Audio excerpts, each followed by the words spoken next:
आप सबों को जय मसीह की न्यू क्रिएशन क्राइस्ट चैनल में आप सबों का स्वागत है। और इस समय हम स्टडी कर रहे हैं द बुक ऑफ इफिसियंस और हम पहुंचे उसके 5वें अध्याय में। और 5वां पद से आज आप आगे देखेंगे। उसके पहले कि कल के मैसेज के बारे में हम बात करेंगे कि उसमें परमेश्वर का वचन पौलुस यहाँ पे कह रहा है कि कैसे हम लोग हमारा जीवन होना चाहिए और क्या चीज़ नहीं करना है। और उस यहाँ पे कह रहा था इम्प्योरिटी से बचने के लिए, ग्रीड अशुद्धता जिसको लालच, फुलिश टॉक, कोर्स जोक, ये सारी चीज़ों से बचने के लिए पौलुस क्लियरली बोल रहा है। अशुद्धता के कामों से बचने के लिए पौलुस यहाँ पे सिखा रहा है। उसके बाद कहता है ये सारी बातें शोभा नहीं देती, जितनी भी बातें यहाँ पे देखते हैं। और उसके बाद क्या चीज, वरन धन्यवाद ही सुना जाए। और पौलुस कहता है कि केवल और केवल हमारे मुंह से धन्यवाद और थैंक्स गिविंग हमारे मुंह से निकलती रहे, परंतु किसी प्रकार का भी कोर्स जोक और किसी प्रकार का भी बुराई हमारे मुंह से ना निकले। और 5वां कहता है, उसके बाद कहता है आज जो हम देखने जा रहे हैं, क्योंकि तुम यह जानते हो कि किसी व्यभिचारी या शुद्ध जन या लोभी मनुष्य की जो मूर्ति पूजक बराबर है मसीह और परमेश्वर के राज्य में विरासत नहीं, तुम्हें कोई व्यर्थ बातों से धोखा ना दे, क्योंकि इन्हीं कामों के कारण परमेश्वर का क्रोध आगे ना मानने वालों पर भड़कता है। और आगे कह रहा है इसलिए तुम उनके सहभागी ना हो। और यहाँ पे जो मैं बात पार्टेकर्स, सहभागी को मैं फोकस करना चाहूँगा। सहभागी मतलब पार्टनरशिप, पार्टनरशिप या हम बोल सकते हैं एसोसिएशन, या हम अगर उसको बात कर सकते हैं कि पार्टिसिपेट करना। और किस प्रकार का एसोसिएशन आपका और मेरा है। अगर हम अगर स्टूडेंट हैं लाइफ में, अगर हमारी जो संगति है वो अगर कोई शराब पीने वाले हो या सिगरेट पीने वाले अगर किसी फ्रेंड्स के साथ में है, तो संभावना है कि मैं भी उनके साथ में एसोसिएट पार्टनर्स होकर मेरी भी आदत गंदी हो जाए और मैं भी शायद वो शराब और सिगरेट पीने या गुटखा खाने को लग जाऊं। या ये हो सकता है कि मेरे जो दोस्तों की संगति है वो बुरी संगति, रॉन्ग वीडियोस, रॉन्ग कंटेंट्स और प्रोनोग्राफी या ब्लू फिल्म देखने की है, तो हो सकता है कि उसका आदी मैं भी हो जाऊं। और ठीक उसी प्रकार से यहाँ पे क्लियरली कह रहा है, हो सकता है जोक करने वाले, दूसरों को ठट्ठे में मजाक करने वालों के मध्य में हो, तो हो सकता है कि वैसा मैं भी बन जाऊं।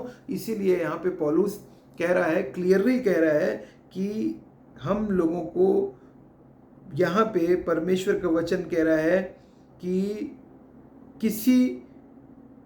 कोई व्यर्थ बातें, इसलिए तुम उनके सहभागी ना हो, क्योंकि तुम पहले अंधकार थे परंतु अब प्रभु में ज्योति हो, अतः ज्योति की संतान के समान चलो। और देखिए दो चीजें हैं, एक डार्कनेस है जो शैतान को शो करता है, जो डार्कनेस है जो अंधेरा है वो शैतान को शो करता है अंधेरा, और जो लाइट है, रोशनी, वो परमेश्वर को शो करती है और परमेश्वर को दर्शाती है। जब भी लाइट की बात होती तो परमेश्वर की बात निश्चित रूप से होगी। और यहाँ पे सारे गलत काम को, द्वेष, ईर्ष्या, घमंड, जलन, व्यभिचार, तमाम प्रकार के गंदे काम, लुचपन, कोर्स जोक, और यहाँ पे कह रहा है अशुद्ध, लोभी और तमाम प्रकार के निर्लज्जता की बातें करने वाले, मूर्खता की, ठट्ठे की बातें करने, सारी शोभा नहीं देती जो बातें, ये सारे के सारे जो ऐसा कार्य कर रहे हैं उनके साथ सहभागिता ना हो। और याद रखिएगा सहभागिता ना हो कहने का मतलब प्रभु यीशु मसीह पापियों को बचाने के लिए आए थे। हमारा मोटिव जो है वो पापियों को बचाने का मोटिव, उनको उस बुराई से बाहर निकालने का हमारा मोटिव होना चाहिए। सुसमाचार सुनाकर यीशु मसीह के बताकर, ना कि उनके समान कार्य करने के द्वारा। हम लोग उनके समान कार्य करने के द्वारा, बुरे काम करने के द्वारा हम उनको नहीं जीत सकते। हमें उनको जीतने के लिए उनके उस एडिक्शन से, उस आदत से, उस बुराई से छुटकारा देने के लिए हमें उनको यीशु मसीह के सुसमाचार बताने की आवश्यकता है, ताकि वो लोग अपने पुराना मनुष्यत्व से, अपने पुराने और बुराई के जीवन से बाहर आ सकें। और यहाँ पे बाइबल कह रही है ज्योति की संतान, प्रभु में ज्योति होता है, ज्योति की संतान के समान चलो। और अगर डार्कनेस हम बात करें तो डार्कनेस शैतान को शो करता है, ज्योति प्रभु यीशु मसीह को शो करती है। और अगर हम लोग वचन से देखें तो मत्ती 5 में 5:14 में कहता है तुम जगत की ज्योति हो। हम लोगों को ज्योति कह रहा है। जो नगर पहाड़ पर बसा है वह छिप नहीं सकता, और लोग दिया जलाकर पैमाने के नीचे नहीं परंतु दीवट पर रखते हैं, तब उससे घर के सब लोगों को प्रकाश पहुंचता है। उसी प्रकार तुम्हारा उजियाला मनुष्य के सामने चमके कि वे तुम्हारे भले कामों को देखकर तुम्हारे पिता की जो स्वर्ग में बड़ाई करे। और यहाँ पे वचन क्लियरली मत्ती में प्रभु यीशु मसीह समझा रहे हैं कि हम लोगों को ज्योति, जगत की ज्योति है आप और मैं, और हम लोगों किस प्रकार का लाइफ स्टाइल और किस प्रकार का लिविंग स्टैंडर्ड होना चाहिए, वो बात यहाँ पे बाइबल कह रही है। और साथ ही अगर हम लोग प्रेरितों के काम से अगर हम देखेंगे तो वचन यहाँ पे कह रहा है क्योंकि प्रभु ने हमें आज्ञा दी है, मैंने तुझे अन्य जातियों के लिए ज्योति ठहराया है ताकि तू पृथ्वी की छोर तक उद्धार का द्वार हो। और यहाँ पे बाइबल कह रही है प्रेरितों के काम में, और यहाँ पे ज्योति ठहराए गए हैं आप और मैं सारे के सारे। प्रभु यीशु मसीह जिस प्रकार से अन्य जातियों के लिए, सब मनुष्य जाति के लिए, ना कि सिर्फ इजरायलियों के लिए, यहूदियों के लिए, परंतु समस्त मानव जाति के लिए यीशु मसीह लाइट के रूप में ठहराए गए हैं। और उन्होंने जबकि हम बेटे और बेटियां बोले हैं, तो आप और मैं ऑटोमेटिकली विश्वास करने के द्वारा अनुग्रह से जब हमने प्रभु यीशु मसीह ग्रहण किया, उसके हम लोग संतान बन गए। और इसीलिए हमको भी जवाबदारी, रिस्पॉन्सिबिलिटी मिल गई कि हम पृथ्वी की छोर तक उद्धार का द्वार होने के लिए कार्य करें। और अगर हम वचन से देखें तो वचन यहाँ पे कह रहा है क्लियरली, एक और मैं आपके सामने वचन पढ़ दूंगा जो कि पाया जाता है फिलिपियों 2 का सब काम 2:14 में पढ़ रहा हूँ। सब काम बिना कुड़कुड़ाए और बिना विवाद के किया करो ताकि तुम निर्दोष और भोले होकर टेढ़े और हठीले लोगों के बीच परमेश्वर के निष्कलंक संतान बने रहो, जिनके बीच में तुम जीवन का वचन लिए हुए जगत में जलते दीपकों के समान दिखाई देते हो। जगत के में जलते दीपकों के समान दिखाई देते हो। क्या आप और मैं जगत में जलते दीपकों के समान दिखाई देते हैं? क्या हमारे तुम वचन लिए हुए क्या हम दिखाई देते हैं? क्या हम अच्छी बातें परमेश्वर का सुसमाचार सुनाते हुए क्या हम दिखाई देते हैं? क्या हम अपने जीवन को हठीले और टेढ़े होकर तो नहीं जी रहे हैं? क्या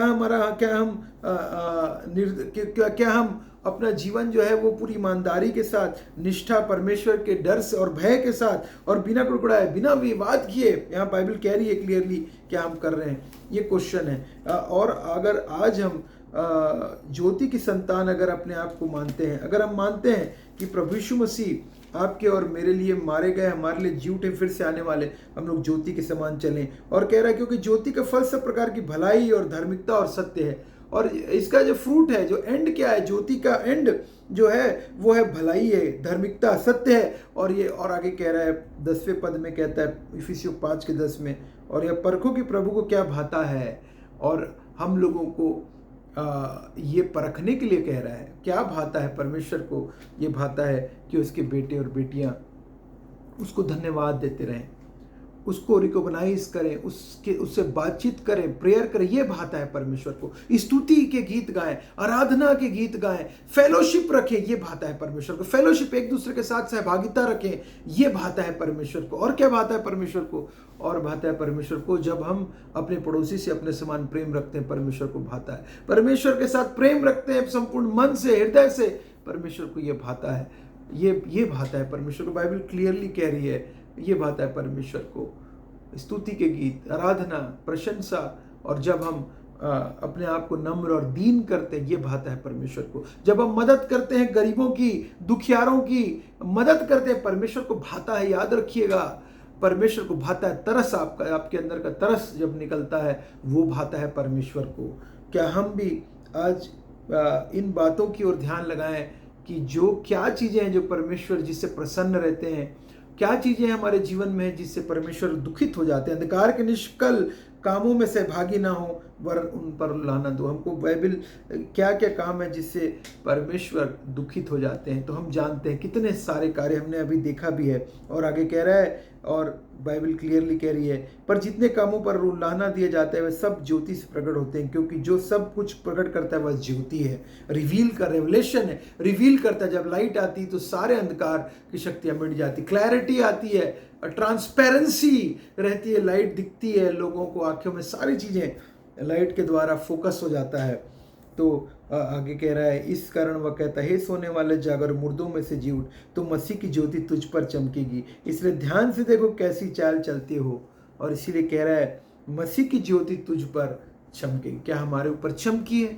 अगर चमकी है तो let us do as Christ did for us. और जिस प्रकार से यहाँ पे फिलिपियों में भी कहता है, फिलिपियों 2:5 में, जैसा मसीह यीशु का स्वभाव था वैसा ही तुम्हारा भी स्वभाव हो। और let us strive to become like Jesus Christ. Let us follow the road of Lord Jesus Christ. Let's follow the path. Let's follow the mission or vision of Lord Jesus Christ. Let us start following. हमारा attitude, तुम्हारा स्वभाव वैसा ही स्वभाव यीशु मसीह की। Let us change our attitude and mind. Let us change our attitude. अगर हम जब अपना थॉट्स को चेंज करें, एटीट्यूड को चेंज करें और उसको सौंप दें परमेश्वर के चरणों पे रख दें, सौंप दें। जब हम सौंप देंगे अपने एटीट्यूड को, अपने हार्ट को, गॉड विल यूज अस। परमेश्वर हमारा इस्तेमाल करेंगे ज्योति के रूप में। आप सबों को परमेश्वर बहुत ऐसे आशीष दे। जय मसीह की।